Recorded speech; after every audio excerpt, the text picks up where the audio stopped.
Dear students, today in the class of System Analysis and Design, we will study about the module specification. In previous lecture, we have studied about the modular and structure design. कल हमने modular और structure design के बारे में पढ़ा था, उसके advantage के बारे में पढ़ा था। आज हम बात करते हैं जिससे हमारा मॉडुलर डिज़ाइन बनी है, that is called module. Module से हमारा मॉड्यूल क्या है, कोई भी फंक्शन या सब डिवीज़न किसी भी चीज़ को उसे हम मॉड्यूल कहते हैं, किसी भी फंक्शन को। उसके स्पेसिफिकेशन की बात करेंगे कि मॉड्यूल स्पेसिफिकेशन क्या होता है। तो सबसे पहले हमें ये जानना जरूरी है मॉड्यूल क्या है। तो मॉड्यूल देखें, module is the way to improve the structure design by break down the problem for solving it into independent task. Module क्या है, एक तरीका है जिसके द्वारा हम किसी भी स्ट्रक्चर डिज़ाइन का इम्प्रूवमेंट कर सकते हैं, यानी उसमें इम्प्रूव जो भी करना हो हमें बड़ा वो कर सकते हैं। By breaking down the problem for solving it into the independent task, किसके थ्रू, प्रॉब्लम को छोटे छोटे भागों में इंडिपेंडेंट टास्क में डिवाइड करके।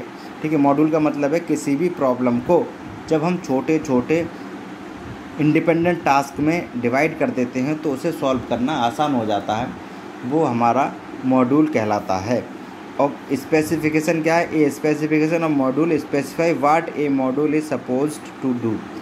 स्पेसिफिकेशन ये है कि किसी मॉड्यूल का कि वो क्या मॉड्यूल हमारा करना चाहता है, ठीक है, क्या सपोज कर रहा है कि वो करे।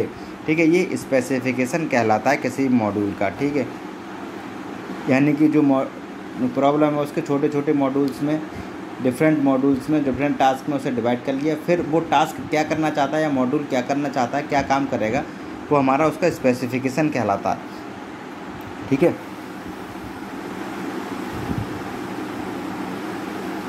The main goal is to provide specifications sufficiency precise and complete that other pieces of software can be written to interact with the pieces specified without additional information।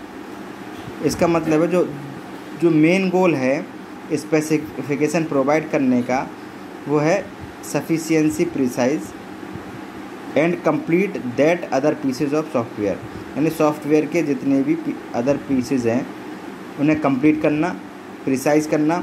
Can be written to interact with the piece specified without additional information, और बिना किसी additional information के जो भी pieces, मतलब जो हमने divide किए हैं, सब टास्क हैं, टुकड़े हैं जो भी किसी प्रॉब्लम के, उनसे इंटरेक्ट करना उनकी एडिशनल इन्फॉर्मेशन के साथ।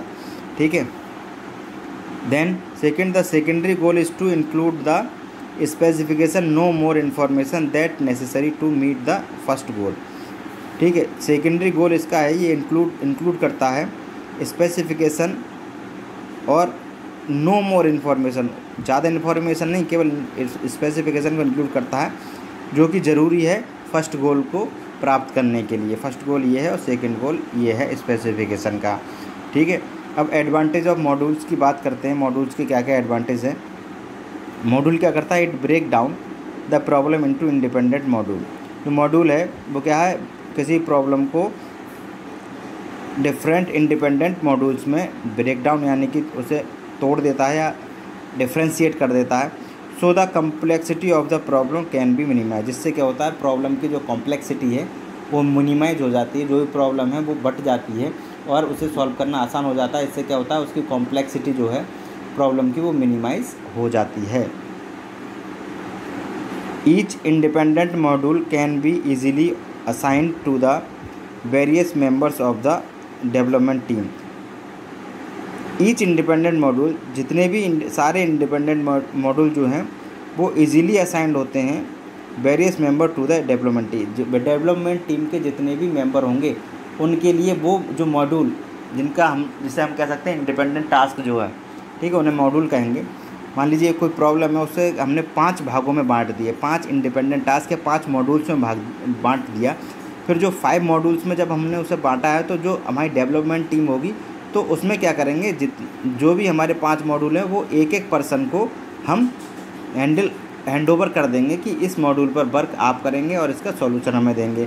तो क्या है, जो जितने भी वेरियस मेंबर होंगे वो मॉड्यूल्स को इजीली असाइन कर दिए जाएंगे मॉड्यूल के लिए कि वो इस मॉड्यूल पर काम करें और जो भी प्रॉब्लम आए उसे सॉर्ट आउट करें। Then module can be easily run and tested independently from other. इससे क्या होगा, अलग अलग मॉड्यूल अलग अलग टेस्टेड होंगे इंडिपेंडेंटली और अलग अलग उन पर वर्क होगा, टेस्टिंग होगी, अलग अलग रन करा के देखे जाएंगे। ठीक है,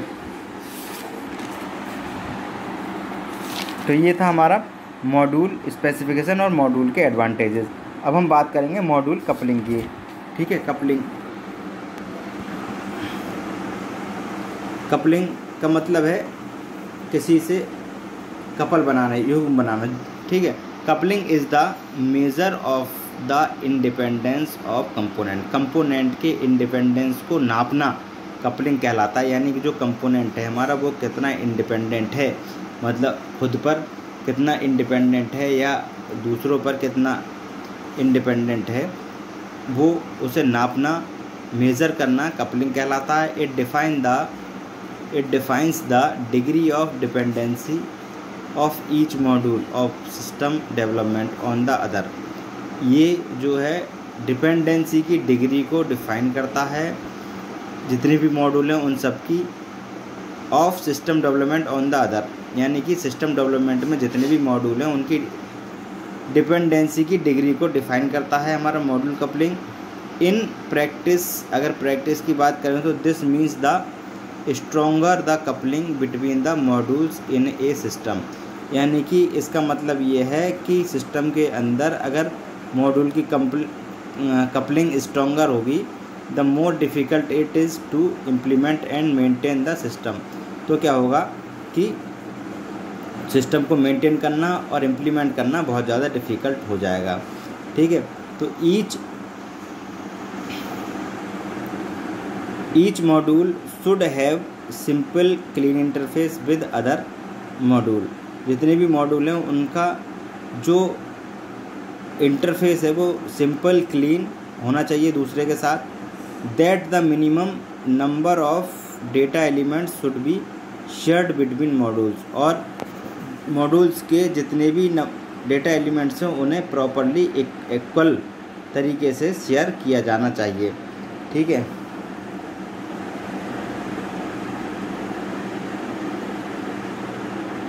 अब हाई कपलिंग की बात करेंगे। दो तरह की कपलिंग होती है मॉड्यूल कपलिंग, हाई कपलिंग और low coupling. These type of system have interconnection with program unit dependent on each other.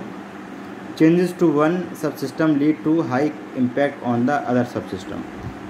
तो जो इस टाइप के सिस्टम है वो इंटरकनेक्ट होते हैं एक दूसरे से, प्रोग्राम से, और एक दूसरे पर डिपेंड होते हैं। Change to one system lead to high impact on the other system. अगर एक सिस्टम पे हम चेंज करते हैं तो दूसरे सिस्टम पे ऑटोमेटिकली चेंज होता है, इसे हम हाई कपलिंग कहते हैं। देखिए ये मॉड्यूल हैं 4, मॉड्यूल ए बी सी किस तरीके से हाईली कनेक्टेड हैं। ये अगर किसी एक में हम चेंज करेंगे तो हमारे जो भी और सिस्टम है वो भी सब सिस्टम चेंज होंगे। ठीक है, तो ये हमारी हाई कपलिंग है। अब हम बात करते हैं लो कपलिंग की। These type of systems are made up of components which are independent or almost independent। ऐसे कंपोनेंट जो कि इंडिपेंडेंट होते हैं और लगभग इंडिपेंडेंट होते हैं, पूर्ण रूप से इंडिपेंडेंट हो या लगभग इंडिपेंडेंट हो। ये change in the one system does not affect any other system. अगर इसके एक मॉड्यूल में या सब सिस्टम में हम चेंज करते हैं तो दूसरे सब सिस्टम या मॉड्यूल पर इतना असर नहीं पड़ता है, इतना अफेक्ट नहीं होते हैं वो। जैसे कि ये देखिए ज़्यादा हाईली कनेक्टेड नहीं है, सिंपली कनेक्टेड है। अगर एक में हम चेंज करेंगे तो ये बाकी सिस्टम को अफेक्ट नहीं करेगा। ठीक है, अगर मॉड्यूल ए में चेंज करते हैं तो वो मॉड्यूल डी में अफेक्ट नहीं करेगा। ठीक है, इस तरीके से हम इसे लो कपलिंग कहते हैं।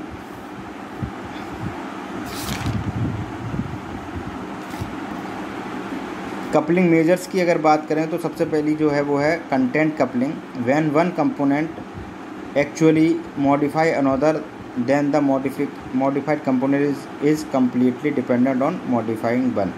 अगर एक कंपोनेंट जो है वो दूसरे को मॉडिफाई करता है तो जो मॉडिफाइड कंपोनेंट है वो कम्प्लीटली डिपेंडेंट होता है मॉडिफाइंग वन, जिसने उसे मॉडिफाई किया उस पर, इसे हम कहते हैं कंटेंट कपलिंग।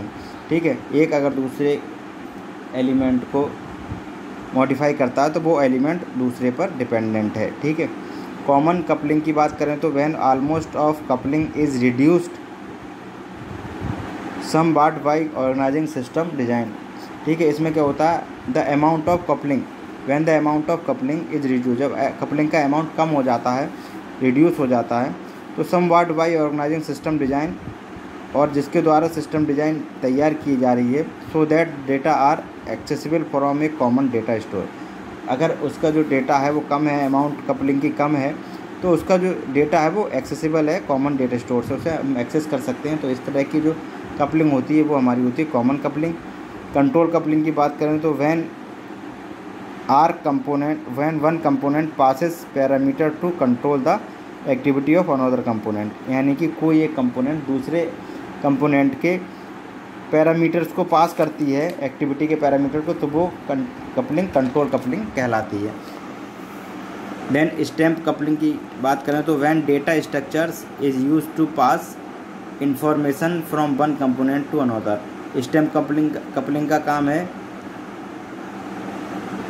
जब डेटा स्ट्रक्चर जो पास है उसे पास इंफॉर्मेशन को यूज़ करता है, किसके लिए, कंपोनेंट टू अदर, दूसरे कंपोनेंट की इंफॉर्मेशन को पास की तरह यूज़ करता है, वो हमारी स्टैम्प कपलिंग कहलाती है। Data coupling when only data is passed then component are connected by this coupling. ठीक है, जिस कपलिंग के कंपोनेंट कनेक्टेड हैं उसमें केवल डेटा को पास किया जाता है, ऐसी कपलिंग हमारी डेटा कपलिंग कहलाती है। तो ये जो मेजर्स थे 5 टाइप के, content coupling, common coupling and control coupling and stamp coupling, data coupling, ये यहाँ कंप्लीट हुए। आज के वीडियो लेक्चर में स्टूडेंट्स इतना ही। कल हम नए टॉपिक के बारे में बात करेंगे। इंपॉर्टेंट टॉपिक है कपलिंग का, ध्यान से पढ़ लीजिएगा। Okay, thank you students.